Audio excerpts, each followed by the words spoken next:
Hello everyone, this is Bushra Khan. Welcome to Samaa podcast. आज हमारे साथ bureau chief Samaa TV mister Naeem Hanif मौजूद हैं। अस्सलाम वालेकुम, कैसे हैं आप? वालेकुम Bushra. Thank you for being with us here today. आज हम बात करेंगे कुछ लेटेस्ट पॉलिटिकल अपडेट्स पे, स्पेशली पीटीआई सपोर्टर्स की 9 मई के संगीन वाक़ये के बाद। ज़ाहिर है 9 मई के संगीन वाक़ये के बाद पीटीआई सपोर्टर्स प्रेस कॉन्फ्रेंस करते हैं और ख़ुद को पीटीआई से अलग कर लेते हैं। अब ये प्रेस कॉन्फ्रेंस जो हुई है, जिनमें ये एलानिया बताते हैं मुल्क भर में कि हमने पीटीआई को छोड़ दिया है, इससे पहले ऐसा क्या होता है? ऐसा कौन सा तशद्दुद हो जाता है इन पर जब इनको हिरासत पे लिया जाता है? या तशद्दुद होता भी है या नहीं? या ऐसा कौन सा प्रेशर पड़ता है कि ये अपने आप को पीटीआई से अलग ही करने का ऐलान कर देते हैं प्रेस कॉन्फ्रेंसिस में? एक तो मैं ये जानना चाहूँगी। इसके अलावा फ़रत शहज़ादी, जिनको फ़र्क होगी के नाम से जाना जाता है पूरे सोशल मीडिया में, पूरे मुल्क भर में, 2018 से लेकर अब तक के असासे अगर उनके देखे जाएँ तो उनके असासों में 400 से 500% का इजाफा हुआ है। कोई आम बात नहीं है, 1, 2 या 3% नहीं, बल्कि 400-500% की बात हो रही है। इस बारे में भी पूछेंगे कि ऐसी कौन सी जादू की छड़ी है इनके पास जो इतना इजाफा हो गया इनके एहसासों में। तो चलिए बात करते हैं आपसे। मुझे बताएं कि फवाद चौधरी 9 मई के वाक़ये के बाद उन्होंने तो ट्वीट कर दी थी और ट्वीट में एलानिया बताया कि मेरा पीटीआई से कोई ताल्लुक़ नहीं है, और इसके साथ साथ उन्होंने तो इस्तेकाम पाकिस्तान पार्टी भी ज्वाइन की, इसका फैसला भी कर लिया और सबको पता चला। तो फिर तो इनकी गिरफ्तारी नहीं बनती। इसके बावजूद भी उनको गिरफ्तार किया गया, ये क्या वजह है? आपने कभी क्रिकेट खेली? कभी डर्टी गेम, डर्टी पॉलिटिक्स कभी की हो आपने? वो ये कर रहे थे फवाद चौधरी, विकेट के दोनों तरफ खेल रहे थे। पता है आपको? पकड़े गए तरफ से मेरे ख्याल से दो, एक कश्ती में दो वो पकड़े पाँव गए वो सवार, पकड़े कुछ गए ऐसा। डेढ़ से आना कहते हैं पंजाबी में, डेढ़ से आना बन रहे थे वो ना, वो पकड़े गए हैं और उनको गिरफ्तार किया गया है। जो उन पे इल्ज़ाम है, मुनाफिकत की जो एक इंतहा है उसको वो छू चुके थे। जब 9 मई वाक़या हो गया, उन्होंने भी रियलाइज़ किया और एक बॉडी लैंग्वेज ये रखी कि वो बड़े मुहिब्बे वतन हैं और हकीकी मानों में इमरान खान जो हैं रियासत दुश्मनी कर रहे थे, मुल्क दुश्मनी कर रहे थे, इदारों पे हमला आवर थे, तो लिहाजा ऐसी जमात के साथ उनका ताल्लुक नहीं बनता। तो उन्होंने एक ट्वीट कर दिया। काश वाकई उन्होंने ये सिद्के दिल से किया होता, ये ईमानदारी से किया होता, ये हुब्बुल वतनी के जज्बे से किया होता। ऐसा नहीं हुआ ना, उन्होंने कर तो दिया। करने के बाद इस्तेकाम पाकिस्तान पार्टी की लॉन्चिंग सेरेमनी थी, मैं वहाँ पे मौजूद था 5 स्टार होटल में लाहौर में। उस वक्त वो एक कोने में बैठे हुए थे और कभी मुंह पे हाथ रख रहे थे, कभी चेहरा छुपा रहे थे। उनकी बॉडी लैंग्वेज इस तरह की थी। अच्छा चलें, हो गया। अब क्या हुआ? अब क्या हुआ? अब ये हुआ कि बददस्तूर वो चेयरमैन पीटीआई से राब्ते करने की कोशिश कर रहे थे, वो उन्हें यकीन दहानियां करवाने की कोशिश कर रहे थे। चलें, आज मैं आपको एक खबर देता हूँ, नाम डिस्क्लोज कर देता हूँ। बताएं।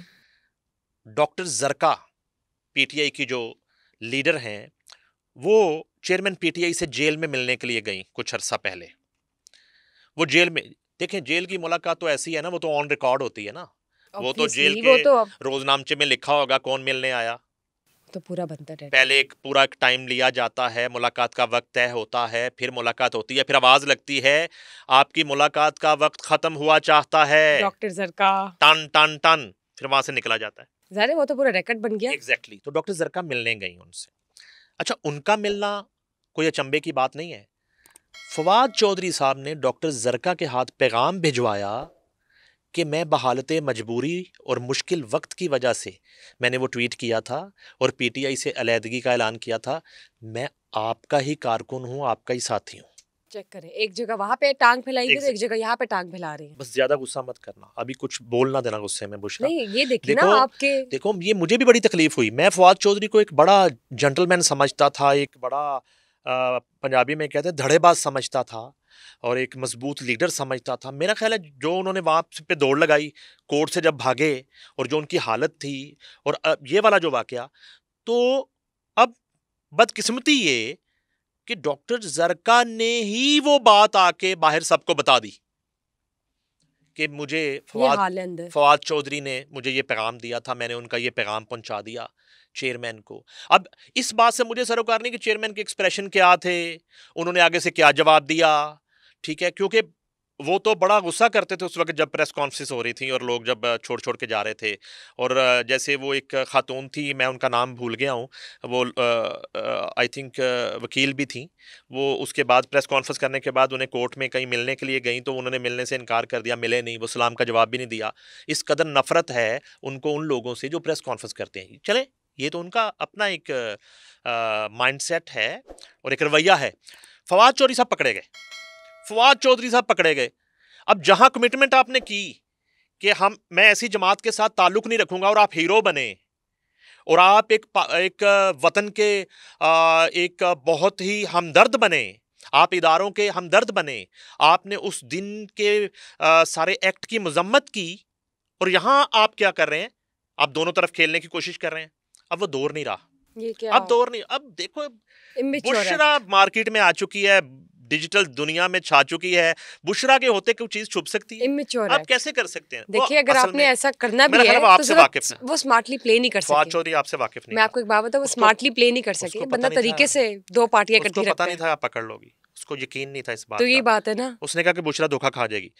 ये वो बुशरा थोड़ा ही है जो धोखा खा जाती है। ये तो है, ये वजीफे वाली बुशरा तो है भी नहीं। हुआ ये कि ये तो एक हुआ फवाद चौधरी का कसूर।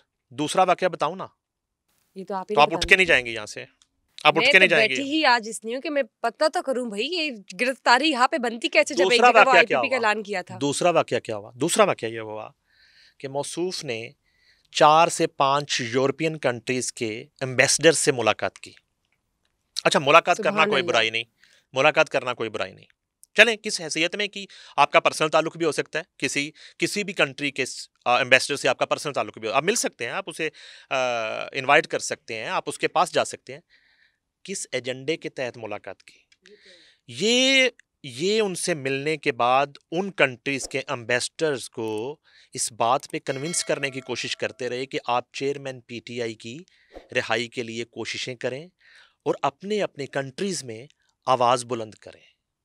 ये कैंपेन फवाद चौधरी करते हुए पकड़े गए। 2 वाकया तो मैंने आपको बताए। पहले वाला वाकया, ये क्या करने की कोशिश कर रहे थे? इतनी खिचड़ी, इतना कुछ एक प्लेट में डालने की कोशिश कर रहे हैं, विच इज नॉट पॉसिबल। मतलब ऑलरेडी पॉलिटिक्स में इनको नहीं आइडिया कि भाई हमें जरा तरीका, अगर खेलना ही था तो स्मार्टली प्ले कर लेते। मैं फवाद का मीडिया कोऑर्डिनेटर को मैं बताऊं वो क्या करने की कोशिश कर सकते थे? आपके नंबर दे दूं? हो गई हो ना जरा, तो मैं ये कह रही हूँ कि ओके, बस ये क्या कर रहे थे? हौसला करो, अभी आगे बहुत कुछ बताना है मैंने आपको। बताएं। अभी यहीं पे अगर इतनी जज्बाती हो जाओगी, मैं आगे कैसे बात कर सकूंगा? बुशरा, खुद को संभालो, पानी अपने पास रखा करो, गिलास नहीं बल्कि जग रखा करो, कुछ पी लिया करो, कुछ थोड़ा सा बंदा मुझे प्लीज मंगवा दें। एग्जैक्टली।